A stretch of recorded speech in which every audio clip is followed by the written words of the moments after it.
और जॉब भी जब स्टार्टिंग होती है बड़ा अच्छा पैकेज होता है तो उसका वीज़ा नहीं लगेगा।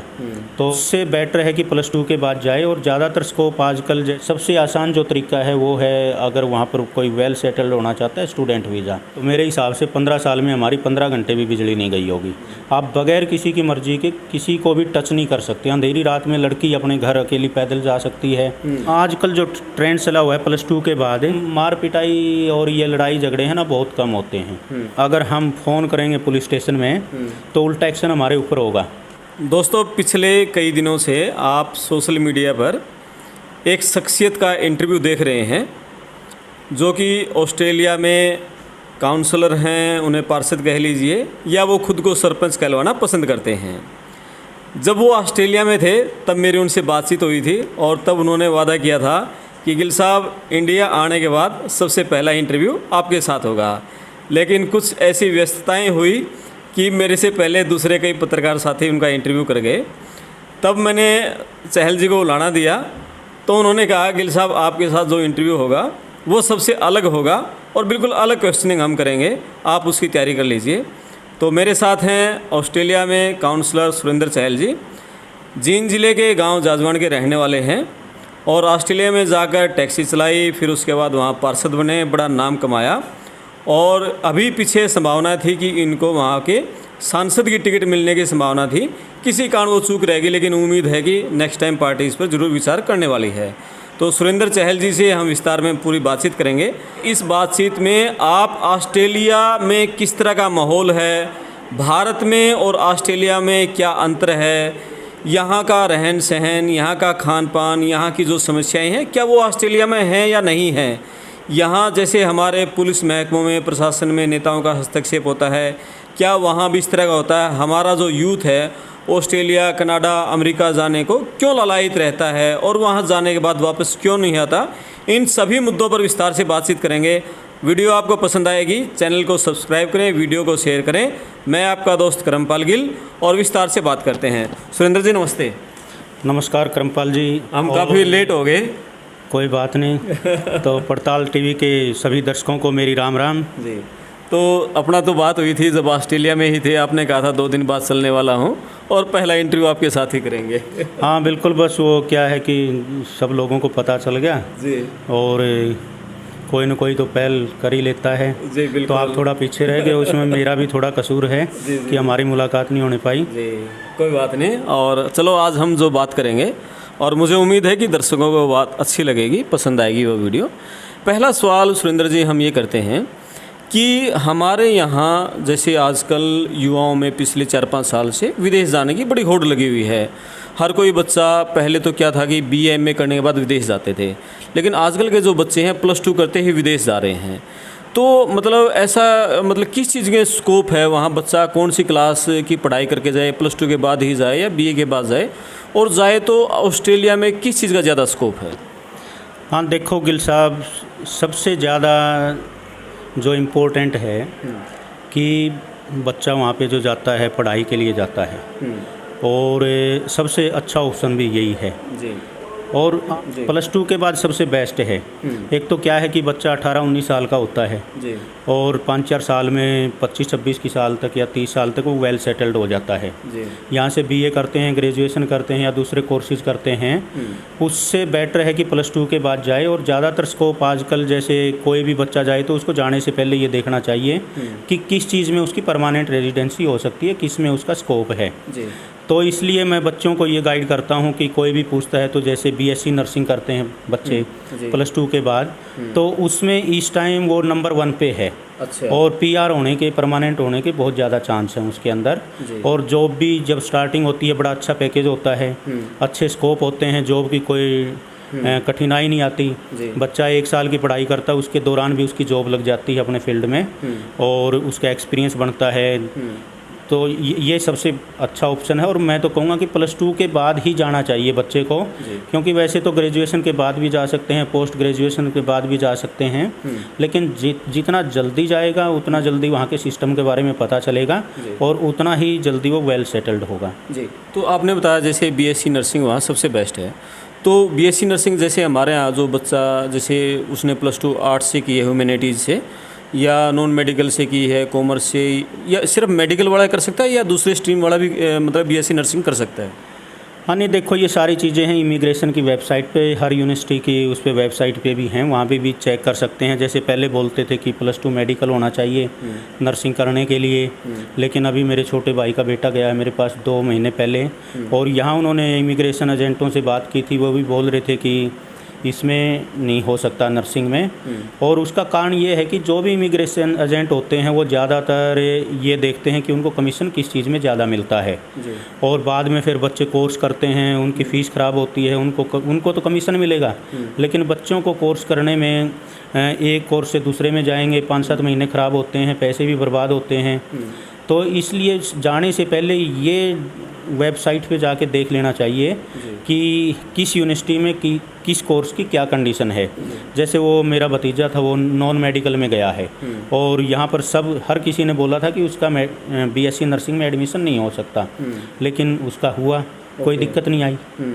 यानी नॉन मेडिकल से +2 की और बीएससी नर्सिंग में एडमिशन हो गया? हाँ बिल्कुल।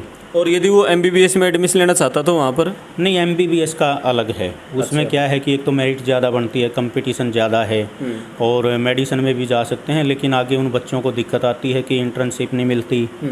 तो बाहर से वहाँ जा कर के एक तो बहुत कॉस्टली पड़ती है, अगर मेडिसिन में जाए तो बहुत ही कॉस्टली है। आम घरों के बच्चे हैं ना, वो अफोर्ड नहीं कर सकते, क्योंकि अगर मेडिसिन करने जाएगा उसमें पढ़ाई का प्रेशर भी ज़्यादा होगा, इतना काम नहीं कर सकता।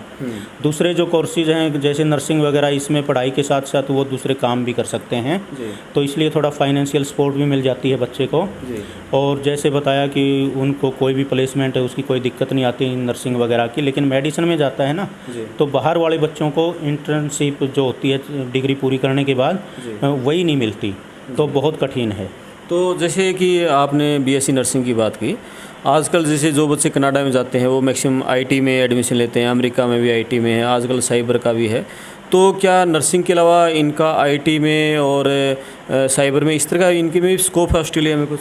हाँ, स्कोप तो बिल्कुल है, लेकिन चक्कर क्या है कि दूसरे कोर्सेज हैं, जैसे मैंने बताया नंबर 1 प्रायोरिटी पे बीएससी नर्सिंग है, आईटी में ही बच्चे जाते हैं। उनके बाद क्या है कि उनको जॉब ना मिले, एक्सपीरियंस हो, फिर उसमें पॉइंट पूरे नहीं होते पीआर के लिए, तो इसलिए जाने से पहले ये स्कोप हर फील्ड का है।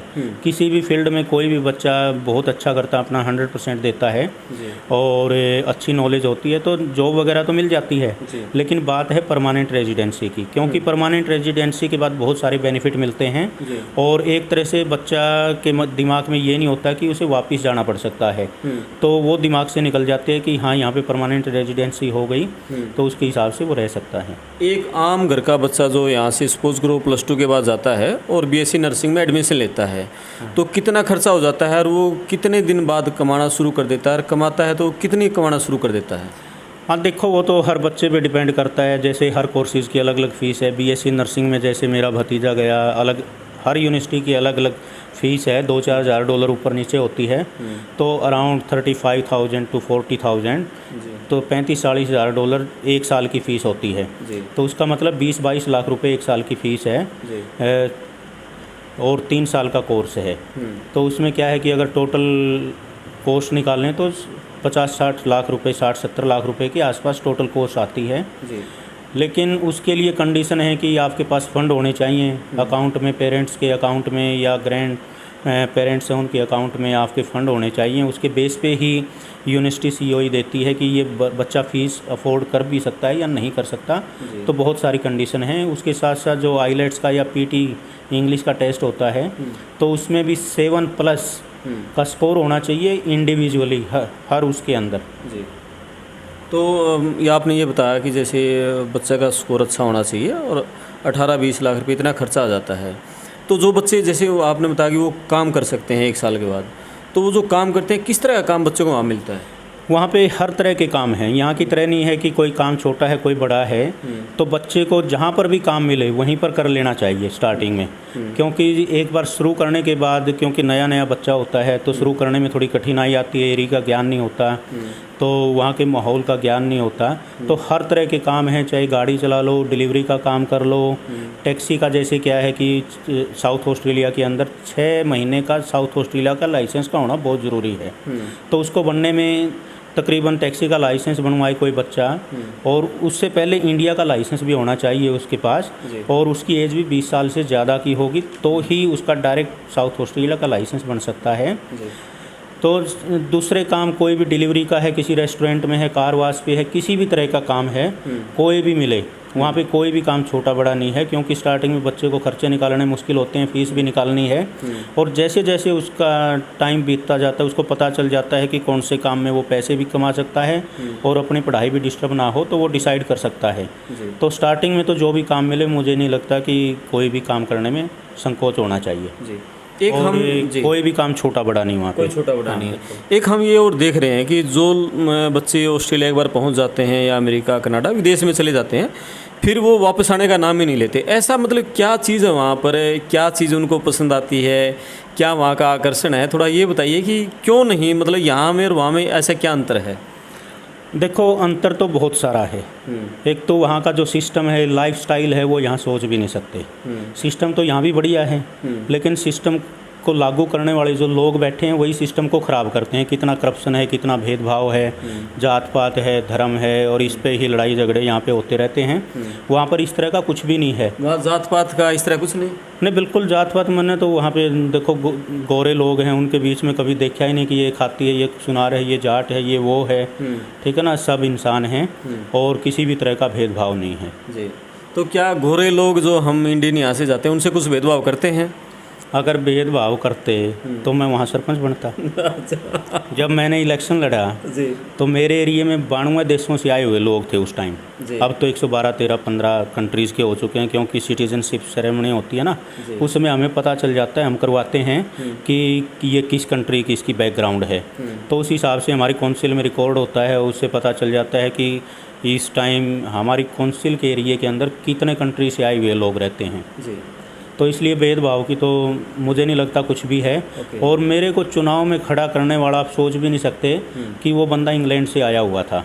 हमारी काउंसिल में मेयर भी रहा, वो 18 साल MP भी रहा, स्पीकर भी रहा, मिनिस्टर भी रहा, और उसने मुझे खड़ा किया। और दूसरा जो सपोर्ट करने वाला मेरा जो नॉन इंडियन था, वो भी 5वीं बार मेंबर ऑफ पार्लियामेंट बना है, वो ग्रीक से आया हुआ था। तो इसी से आप अंदाज़ा लगा सकते हो कि भेदभाव कितना है वहाँ पे। कुछ भी नहीं है, भेदभाव तो यहाँ पे है। अगर कोई हमारे नॉर्थ ईस्ट स्टेट से भी आता है, हम उसको नाम लेके नहीं बोलते, देखो कोई रिस्पेक्ट नहीं करते, कोई कुछ नहीं करते। भेदभाव तो यहाँ है, और उससे भी ज़्यादा भेदभाव है हमारे गांव में। ये देखते हैं कि ये शेड्यूल कास्ट है, ये बैकवर्ड क्लास है, हमारे सामने बैठ नहीं सकता, ये नहीं कर सकता। तो जिस तरह का भेदभाव और रेसिज्म यहाँ पे है ना, उससे तो बहुत ही कम है, बहुत कम है। हाँ। और चलो, आपने बताई कि मेंबर ऑफ पार्लियामेंट की अभी पीछे वहाँ चुनाव हुए हैं, और अपनी बातचीत हुई थी, आप कह रहे थे कि संभावना ये है कि आपको मेंबर ऑफ पार्लियामेंट की टिकट मिल सकती है। कहाँ चूक रही, कैसे? नहीं, उसमें कुछ भी चूक नहीं रही। देखो, वो तो पार्टी ने डिसाइड करना है, और मेरी आदत है मैं कोई भी चीज़ डिमांड नहीं करता। अगर पार्टी को लगता है कि हाँ कि ये कैंडिडेट बन सकता है, थोड़ा बहुत ऊपर नीचे वहाँ भी चलता है, तो मेरी मांगने की कुछ भी आदत नहीं है। तो पार्टी अगर कभी भी समझेगी कि मैं इस लायक हूँ, तो मैं चुनाव लड़ूंगा, लेकिन मांग करके मैं टिकट नहीं लूँगा कभी। चलो, हमारी शुभकामनाएं हैं कि अगले चुनाव में आपको MP की टिकट मिले। तो थोड़ा चुनाव की ही बात कर लेते हैं। अपने यहाँ जैसे चुनाव होते हैं तो बड़ी बड़ी रैलियाँ होती हैं, हज़ारों की संख्या में लोग उमड़ते हैं, और चुनाव के दौरान नेताओं के समर्थक आपस में भिड़ जाते हैं, बल्कि नेता लोग जबकि इकट्ठे रहते हैं। तो वहाँ इस तरह का माहौल है? नहीं, वहाँ देखो, यहाँ पर जैसे अभी नगर परिषद के चुनाव हैं, अभी आपने आवाज़ सुनी होगी, लाउड स्पीकर पे रिक्शा पे रुक के मारते हुए जा रहे थे लोग, डिस्टर्ब हो रहे हैं। वहाँ पे इस तरह का कोई भी शोर शराबा नहीं है। लाउड स्पीकर तो दूर की बात है, कहीं पर कोई रैली जलसा भी नहीं होते, कुछ भी नहीं होता। डोर टू डोर कैंपेन होती है, लोगों के घर घर जा कर के वोट मांगते हैं। आपने सोशल मीडिया पे जा कर के आप पोस्ट करते हो, अपना प्रचार करते हो, और थोड़ी बहुत नुक्कड़ सभाएं होती हैं, जैसे corner meeting, street corner meeting कर ली। तो वहाँ पर अगर आपको कोई पार्क में मिल जाता है, कहीं पर भी लोग मिल जाते हैं, या शॉपिंग सेंटर होता है, उसके बाहर खड़े होकर लोग, जो भी कैंडिडेट होता है अपना पोस्टर लेके खड़ा हो जाता है, ब्रोशर वगैरह, और जो शॉपिंग करने लोग आते हैं उनसे बातचीत करते हैं। इसी तरह का प्रचार है। कोई भी मतलब कहीं भी अगर मान लो कोई मेंबर ऑफ पार्लियामेंट या कोई प्रीमियर किसी भी तरह का कोई भी बड़ा कैंडिडेट भी है, लीडर भी है, अगर उसकी भी जनसभाएं होती हैं ना, तो कोई बड़ी जनसभा होगी तो उसमें 100-150 लोग मुश्किल से आएंगे जी। और नॉर्मल सभाओं में कभी 10 लोग इकट्ठे हो गए, कभी 20 लोग इकट्ठे हो गए। इससे बड़ी जनसभाएं नहीं होती। जब बड़ी सभाएं करनी होती है, बहुत ही बड़े लेवल की जब पार्टी लेवल पे होती है, उसमें भी 200-400 लोग ही आते हैं जी। इससे ज़्यादा मैंने कभी नहीं देखे। पैनल डिस्कशन भी होते हैं? हाँ, बिल्कुल होते हैं जी। और ये और बताओ कि जैसे हमारे यहाँ क्या है, राजनेताओं का पुलिस प्रशासन में हस्तक्षेप बहुत रहता है। गांव में कोई लड़ाई झगड़ा हो गया, कोई विधायक के पास जाएगा, जी थाना में फ़ोन करियो, कोई कहेगा जी मंत्री के पास जाएगा, एसपी ने फ़ोन कर दिया, जी आपने आदमी पकड़ लिए। तो क्या वहाँ भी इस तरह का पुलिस में हस्तक्षेप नेताओं का है? वहाँ किसी भी तरह का हस्तक्षेप नहीं है, और हस्तक्षेप नहीं मतलब कर भी नहीं सकता कोई। अच्छा। अगर किसी की आपस में लड़ाई झगड़ा भी होता है तो अगर हम फ़ोन करेंगे पुलिस स्टेशन में तो उल्टा एक्शन हमारे ऊपर होगा। अच्छा, फ़ोन करने वाले नेता पर एक्शन होगा? हाँ, बिल्कुल होगा, क्योंकि कर ही नहीं सकते किसी भी तरह का। जी। तो आप किसी को, गलत आदमी को ना तो सपोर्ट कर सकते। अब मैं इंडिया में आया हूँ या ऑस्ट्रेलिया में भी था, जैसे यहाँ पे तो क्या होता है कि देखते हैं कि लोग मेरे ऑफिसर वगैरह हैं, उनके साथ जानकारी है तो लोग फ़ोन करते हैं कि हमारा लड़ाई झगड़ा हो गया, प्लीज़ आप एसपी को बोल दो, डीएसपी को बोल दो, इंस्पेक्टर को बोल दो। तो वहाँ पे इस तरह का कुछ भी नहीं है। अच्छा। तो बिल्कुल किसी की गलती है उसको सज़ा मिलेगी, उसके ऊपर एक्शन होगा। दूसरा, मार पिटाई और ये लड़ाई झगड़े हैं ना, बहुत कम होते हैं, क्योंकि लोग सारे अपने अपने काम में बिजी होते हैं, इसलिए किसी के पास टाइम ही नहीं है। तो वो तो थोड़े बहुत लोग होते हैं, जैसे ड्रग वगैरह ले ली, किसी ने ड्रिंक कर ली, वो सब जगह हैं अच्छे बुरे लोग। तो इसलिए लड़ाई झगड़े और इस तरह की चीज़ें वैसे भी कम होती हैं, और पॉलिटिकल हस्तक्षेप तो किसी भी फील्ड में किसी भी तरह का नहीं होता। जैसे हमारे यहाँ क्राइम बहुत ज़्यादा है, गोली मारने से लेकर और लूटपाट से लेकर, चोरियों से लेकर, तो ये क्राइम की स्थिति वहाँ किस तरह की है? क्राइम हर कंट्री के अंदर है, वहाँ भी है। देखो यहाँ पे ज़्यादा है, वहाँ पे थोड़ा बहुत वहाँ भी होता है कभी कभी। इंसिडेंट हो जाते हैं, ऐसी कोई बात नहीं, लेकिन कंपेयर टू हियर मतलब बहुत ही कम है। यहाँ से कम है? हाँ, बहुत कम है। अच्छा, एक जैसे थोड़ा ये और बताओ, हमारे यहाँ जैसे अपन देखते हैं बहुत सारी समस्याएँ हैं कि सड़कें टूटी पड़ी हैं, 24 घंटे बिजली नहीं मिलती, पानी सप्लाई का टाइम पे नहीं आता है तो गंदा आता है, टेलीफोन की समस्याएं हैं, तो इस तरह की सफाई की समस्याएं हैं, सीवरेज की समस्याएं हैं, और सफाई ना होना तो सड़कों पर आवारा पशुओं का घूमना है। वहाँ इस तरह की समस्याएं। ऑस्ट्रेलिया कैसा देश है? ऑस्ट्रेलिया बिल्कुल साफ़ सुथरा देश है, और इस तरह की एक भी समस्या नहीं है। अच्छा। मैं 15 साल से रह रहा हूँ, तो मेरे हिसाब से 15 साल में हमारी 15 घंटे भी बिजली नहीं गई होगी। 15 साल में 15 घंटे भी नहीं गई? हाँ बिल्कुल। और एक बार शायद आपको याद भी होगा कि हमारी बिजली है जो 5-4 घंटे के लिए गई थी, तो कुछ दिन के बाद मेरे घर में एक चेक आया था, शायद मैंने आपके पास भेजा भी हो, बात हुई कि हाँ 100-150, मुझे अमाउंट याद नहीं, कि आपके फ्रिज में जो सामान है उसका नुकसान हुआ होगा या कुछ और आपको तकलीफ़ हुई होगी, तो इतने का हम चेक भेज रहे हैं। तो मेरे पास वो आया था, कई साल की बात होगी अब। हाँ, लेकिन कई बार क्या है कि पीछे से ही कोई प्रॉब्लम हो जाती है, कभी 1 घंटा 2 घंटा 4 घंटे चली भी गई, तो आपके पास मोबाइल में जो आपने अपना मोबाइल नंबर दे रखा है उस पर मैसेज आ जाएगा कि इस टाइम से इस टाइम तक बिजली नहीं रहेगी, मेंटेनेंस का काम चलेगा। और कभी अचानक जैसे आंधी तूफान आ जाते हैं तो उस पर कोई भी कंट्रोल नहीं कर सकता, तो इसी सिचुएशन में बिजली जाती है। नहीं तो कभी भी पानी भी 24 घंटे रहता है। साफ़ सफाई तो ज़बरदस्त है, लोग जागरूक हैं, कोई भी बाहर कूड़ा करकट नहीं फेंकता। किसी को अगर कोई कूड़ा भी मिल जाता है ना किसी दूसरे के घर के आगे भी, वो भी उठा के बिन में डाल देता है। तो ये इस तरह के सिस्टम तो लोगों के ऊपर डिपेंड करते हैं, अकेला प्रशासन कुछ नहीं कर सकता, सरकार कुछ नहीं कर सकती, तो लोगों का जागरूक होना बहुत ज़रूरी है। और शायद यही कारण है कि लोग वहाँ रहना पसंद करते हैं। हाँ बिल्कुल, साफ़ सुथरा है और लाइफ स्टाइल है जो वो सोच भी नहीं सकते, और सब अपने अपने काम में बिजी हैं, एंजॉय भी करते हैं, मस्ती भी करते हैं। यहाँ तो कोई ड्रिंक भी करता है या दूसरे काम करता है, रोकने टोकने वाले भी बहुत होते हैं। ड्रिंक वहाँ भी करते हैं लोग, लेकिन लिमिट में करते हैं, उनको पता है कि आप तो सोशल मीडिया पे फोटो डालते हो। हाँ बिल्कुल। देखो कोई भी चीज़ खाने पीने वाली कोई भी चीज़ बुरी नहीं होती, मैं तो नहीं मानता, लेकिन आप अपनी पॉकेट से बाहर जा कर के वो करो, आपकी फैमिली डिस्टर्ब हो, आपके बच्चे डिस्टर्ब हों, आपके साथी डिस्टर्ब हों, इतनी ज़्यादा आप ड्रिंक करो तो वो गलत है। लिमिट में हो करके कोई भी काम बुरा नहीं, मैं तो नहीं मानता। तो क्या वहाँ जैसे आपने ये, हमारे यहाँ तो जैसे हर साल जो शराब के ठेके उठते हैं और हम देखते हैं कि गाँव में तो कोई मतलब इतनी पी लेता है कि सड़क किनारे कहीं कहीं गलियों में पड़ा रहता है, उसको लोग उठा के घर भेजते हैं। मतलब वहाँ के जो इंडियन हैं या वहाँ के जो लोकल लोग हैं, ड्रिंक तो आपने कहा सभी करते हैं, कोई उसमें बुराई नहीं मानते, क्या इस तरह का भी अपने यहाँ का जैसा माहौल है? और दारू पी के फिर लड़ाई झगड़ाना, गालियाँ देना और इस तरह के रुके मारना, इस तरह का होता है?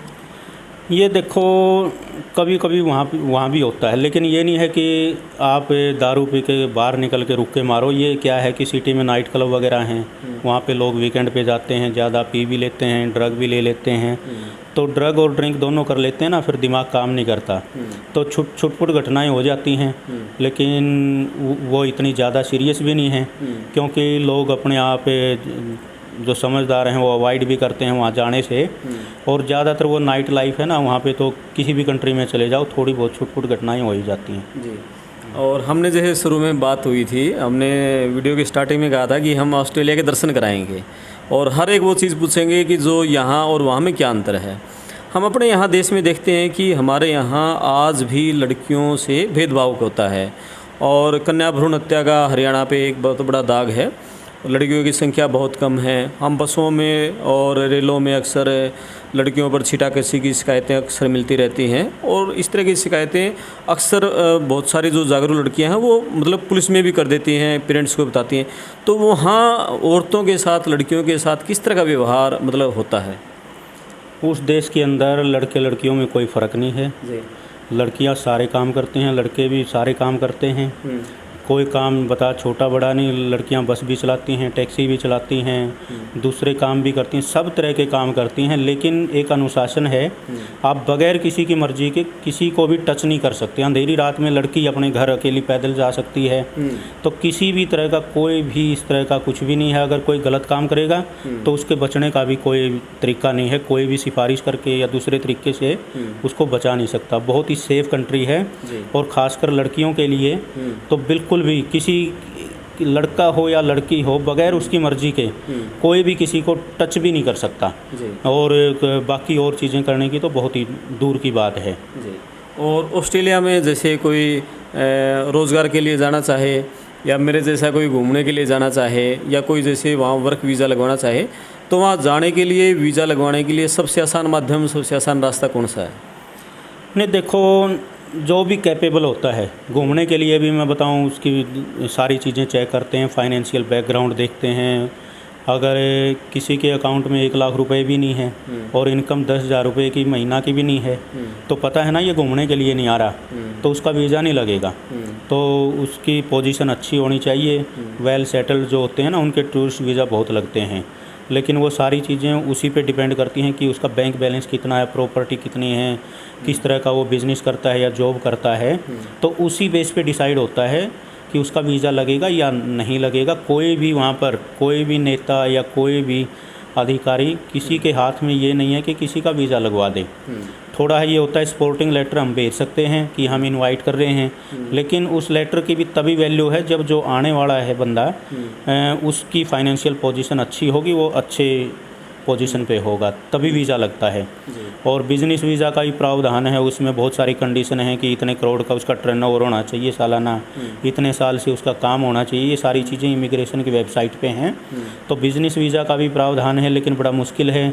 सबसे आसान जो तरीका है वो है, अगर वहाँ पर कोई वेल सेटल्ड होना चाहता है, स्टूडेंट वीज़ा। और टूरिस्ट के लिए तो क्या है कि कोई घूमने के लिए जाता है, बहुत सारे टूरिस्ट आते हैं।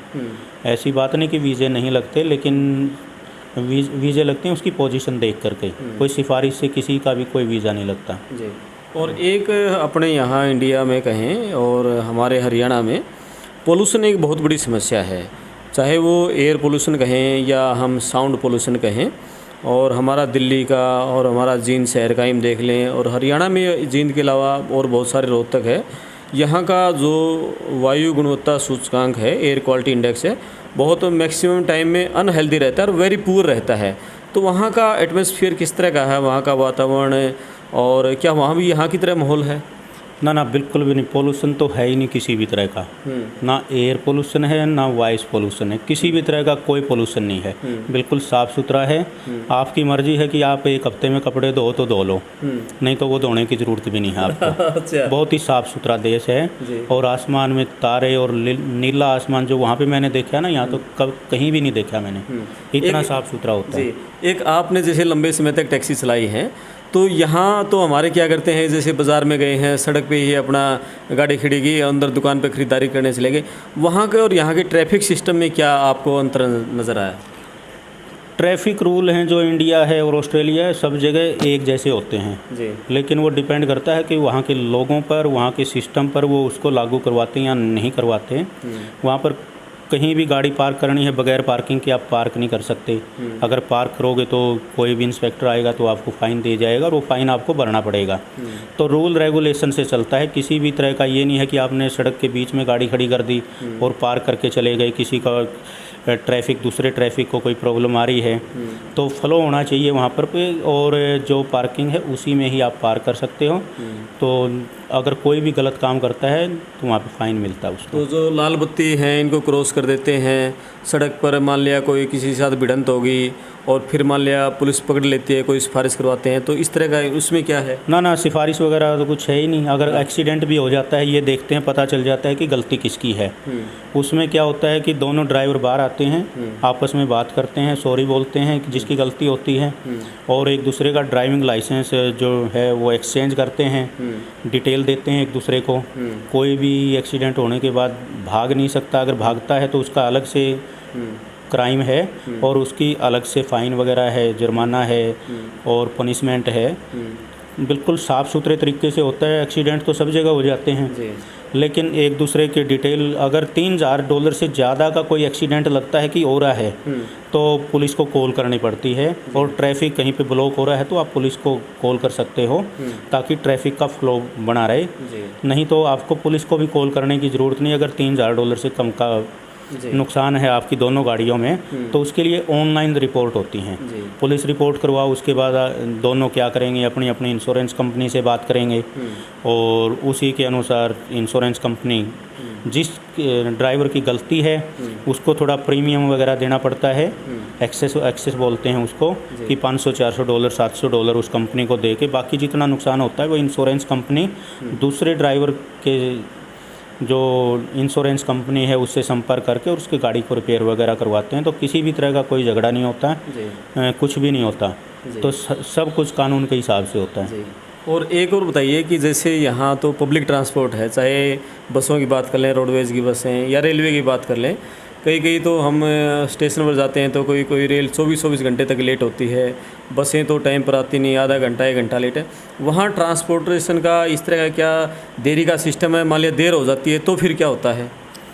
नहीं, पहली तो बात देर होने के बहुत ही कम चांस हैं। 1-2 मिनट की तो बात दूसरी है, नहीं तो ज़्यादातर जो पब्लिक ट्रांसपोर्ट है वो भी गजब का है, टाइम पे ही होता है। कई बार कोई प्रॉब्लम हो जाए, मान लो बस ही ख़राब हो जाए, वो तो अलग बात है। तो उसके लिए भी फिर क्या है कि दूसरी बस को भेज देते हैं। तो यहाँ की तरह नहीं है कि 10-10 घंटे लेट होगी और ये होगा, तो वो भी नोटिफिकेशन आ जाती है अगर कुछ भी है तो। आप बसेस की जो मेट्रो वेबसाइट है उसके ऊपर भी जाके चेक कर सकते हो कि टाइम पे है या लेट है। तो सारा कुछ ऑनलाइन है तो आपको पता चल जाता है। हमारे यहाँ तो जैसे थोड़ा आदमी का ठीक ठाक सा ब्योंत होया नहीं तो वो अपनी गाड़ी, अपनी कार, बाइक ले लेता है और वो पब्लिक बसों में सफ़र कम करते हैं। तो वहाँ जो पब्लिक ट्रांसपोर्ट है, क्या वहाँ ठीक ठाक जो अच्छी हैसियत वाले लोग हैं अपने रेल में, पब्लिक ट्रांसपोर्ट में सफ़र करते हैं? हाँ बिल्कुल, सब तरह के लोग हैं। क्योंकि सिटी में अगर कोई जॉब करता है तो वहाँ पर पार्किंग की प्रॉब्लम होती है। अगर उसके आसपास से पब्लिक ट्रांसपोर्ट की ऑप्शन है तो ज़्यादातर लोग क्या करते हैं कि पब्लिक ट्रांसपोर्ट में ही जाते हैं और अपनी गाड़ी लेके भी बहुत सारे जाते हैं, वो डिपेंड करता है। और ज़्यादातर लोग क्या करते हैं, जैसे रेलवे स्टेशन हैं, जहाँ पर भी रेलवे स्टेशन बना रखे हैं, दूर दराज से लोग गाड़ी ड्राइव करके आते हैं और उस रेलवे स्टेशन पे अपनी गाड़ी पार्क करते हैं, आके फिर ट्रेन में बैठ के जाते हैं या बस में बैठ के जाते हैं। तो सब तरह का है, पब्लिक ट्रांसपोर्ट भी यूज़ करते हैं और अपनी गाड़ियाँ भी यूज़ करते हैं। और पॉलिटिकली फिर 1-2 सवाल है। अपने यहाँ जैसे हम मुख्यमंत्री से मिलना हो या फिर प्रधानमंत्री से मिलना हो राष्ट्रपति भवन जाना तो बहुत दूर की कौड़ी है, और प्रधानमंत्री से भी आम आदमी का मिलना बड़ा मुश्किल है। वहाँ इस तरह का नेताओं से मिलना हो और तो किस तरह की सिक्योरिटी है, कैसे मिला जा सकता है, क्या सिस्टम है? वहाँ पर तो बहुत ही इजी है। देखो, प्राइम मिनिस्टर से मिलना है या प्रीमियर से मिलना है तो कोई आपके पास मुद्दा होगा किस लिए मिलना है, तो आपको टाइम लेना पड़ेगा और कोशिश करने के बाद प्राइम मिनिस्टर के साथ भी मिलने का टाइम मिल जाता है। प्रीमियर के साथ भी, वहाँ पर चीफ मिनिस्टर को प्रीमियर बोलते हैं हमारे स्टेट के अंदर, तो उनके साथ भी अगर कोई इशू है तो आसानी से मिल जाते हैं। और वैसे भी कहीं ना कहीं फंक्शन में जैसे हमारी मुलाकात होती रहती है और आपके पास से चीफ मिनिस्टर निकल जाएगा, प्रीमियर निकल जाएगा, किसी आम पब्लिक अगर नहीं जानते तो पता भी नहीं चलेगा कि ये प्रीमियर चला गया या मेंबर ऑफ पार्लियामेंट चला गया, क्योंकि कोई सिक्योरिटी नहीं है, कोई वीआईपी कल्चर नहीं है। प्रीमियर भी अपनी गाड़ी खुद चला के जाता है, मुख्यमंत्री है जो, और मेंबर ऑफ पार्लियामेंट हैं। और हमारे जैसों की तो कहानी क्या है, किसी के पास कोई गनमैन नहीं है और कोई ड्राइवर नहीं है, किसी भी तरह का कोई भी वीआईपी कल्चर नहीं है। आपने बताया कि मुख्यमंत्री गाड़ी खुद चला के जाता है। यहाँ तो मुख्यमंत्री शहर में आ जाए तो पूरा शहर को जाम कर दिया जाता है, सारे रास्ते ब्लॉक हो जाते हैं, ट्रैफिक डाइवर्ट हो जाते हैं और इतनी सिक्योरिटी टाइट हो जाती है कि हद से ज़्यादा। हाँ बिल्कुल, यही तो देश का दुर्भाग्य है ना, जिन लोगों को हमने पब्लिक की सेवा के लिए चुना है और वही बनने के बाद पब्लिक को परेशान करते हैं। अब एक चीफ मिनिस्टर ने आना है, उसके लिए सब पूरे रास्ते को ब्लॉक कर देते हैं, कितनी जनता परेशान होती है। तो उस रास्ते को ब्लॉक करने के बाद वो इधर उधर से कितनी दूर से घूम के आते हैं, तो बहुत ही गलत सिस्टम है। वहाँ पर इस तरह का कुछ भी नहीं। अगर प्राइम मिनिस्टर भी आता है तो मजाल है कोई भी सड़क भी ब्लॉक कर दें तो पब्लिक को कोई भी परेशानी नहीं होती किसी भी तरह की। एक हम देखते हैं कि बहुत सारी वीडियो और फोटो वायरल होते रहते हैं। अभी जैसे कहते हैं कि वो किसी देश का प्रधानमंत्री है, वो शॉपिंग मॉल में सामान खरीद रहा है। अभी पीछे 2-3 दिन पहले मेरे मोबाइल पे एक फ़ोटो आया हुआ था, उसमें अमेरिका के 3 राष्ट्रपति इकट्ठे बैठे हुए थे किसी छोटे होटल में, स्टूल पे बैठ के वो खाना खा रहे थे। भाई ये 3 देशों ने जो पूरी दुनिया पे सबसे ताकतवर थे, कितने सिंपल तरीके से। तो वहाँ इन नेताओं का जैसे जो रिटायर हो जाते हैं तो उनका मतलब किस तरह का वो हाई फाई मतलब वीआईपी कल्चर बाद में रहता है, नहीं रहता है, असलियत है क्या ये? वीआईपी कल्चर तो जब वो पोस्ट पे होते हैं उस टाइम भी नहीं होता, बाद में तो कहाँ से होगा जी। तो सब नॉर्मल लाइफ जीते हैं और अपने रूटीन के काम करते हैं। और ये फोटो वीडियो असली होती हैं जो शॉपिंग मॉल प्रधानमंत्री शॉपिंग खरीदते हुए? बिल्कुल बिल्कुल। और शॉपिंग कौन करेगा? कोई उनके पास स्टाफ तो है नहीं शॉपिंग करने के लिए। अच्छा। अगर किसी चीज़ की ज़रूरत है खुद शॉपिंग करने जाएंगे और खुद ही अपना सब्जी लेके आएंगे, खुद ही ग्रोसरी लेके आएंगे। शॉपिंग सेंटर में हमें तकरीबन मिल ही जाते हैं जो हमारे एरिया के हैं, शॉपिंग करते हुए मेंबर ऑफ पार्लियामेंट हैं या दूसरे कोई मिनिस्टर भी है, तो सब अपना काम खुद करते हैं। कोई भी नहीं उनकी शॉपिंग करने वाला, नहीं करेंगे तो भूखा मरेंगे जी। और एक आप से फ़ोन पे करीब 1.5-2 साल पहले एक बातचीत हुई थी। आप कह रहे थे कि जैसे हमारे यहाँ तो जो राजनेता हैं मतलब 70-80 साल तक उनको चस्का रहता है कि वो सांसद बनते रहें, विधायक बनते रहें, मंत्री बनते रहें। लेकिन वो आपने कहा था कि बहुत ही यंग उम्र में एक लेडी थी आपके वहाँ MP थी और बिल्कुल पीक टाइम था उनका, उसमें वो राजनीति से संन्यास लेगी बच्चों को संभालने के लिए। तो वो थोड़ा कल्चर बताओ, वो कहानी क्या थी? हाँ बिल्कुल, देखो यहाँ पे तो क्या है कि राजनीति वो व्यवसाय है, एक तरह से बिजनेस है। वहाँ पे राजनीति है समाज सेवा जी। और पीछे वो तो मेंबर ऑफ पार्लियामेंट थी, इससे पिछले वाले चुनाव में 5-7 साल पहले की बात है। अभी 4 साल पहले तो दूसरी पार्टी लिबरल पार्टी का प्रीमियर था, उससे पहले हमारी लेबर पार्टी का मुख्यमंत्री था। वो बिल्कुल ऐसा कैंडिडेट था साफ छवि का और 2-3 बार लगातार वो मुख्यमंत्री रहा और उसकी एज भी कोई ज़्यादा नहीं थी, 52-53 साल का था, हो सकता है 56 साल का हो। उसने रिटायरमेंट ले ली राजनीति से। पहले तो ये बोल दिया कि अब राजनीति नहीं करेंगे।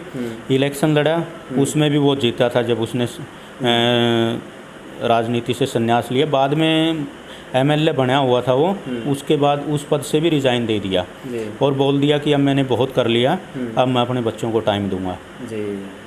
देखो ये कितनी गजब की बात कही अपने सुरेंद्र जी ने कि 52-53 साल की उम्र में राजनीति से संन्यास लेके चले जाते हैं। और हमारे यहाँ जो नेता हैं 80 साल की उम्र तक राजनीति से उस कुर्सी से चिपके रहते हैं। तो मुझे लगा कि दर्शकों को बातचीत पसंद आई होगी। ऑस्ट्रेलिया कैसा देश है और भारत में ऑस्ट्रेलिया में हमें अंतर जाना, तो ये सारी चीज़ें हमें देख के आपको लगता है कि ऑस्ट्रेलिया के दर्शन आपने इस वीडियो में कर लिए होंगे। कैसा ऑस्ट्रेलिया है, कैसा वहाँ का रहन सहन है, किस तरह के लोग हैं, कैसी वहाँ कानून व्यवस्था है। तो वीडियो को ज़्यादा से ज़्यादा शेयर करें, चैनल को सब्सक्राइब करें। आपका बहुत बहुत धन्यवाद। धन्यवाद सुरेंद्र जी। धन्यवाद क्रमपाल जी, और पड़ताल टीवी के सभी दर्शकों को मेरा वंदन एवं अभिनंदन। थैंक यू, नमस्कार।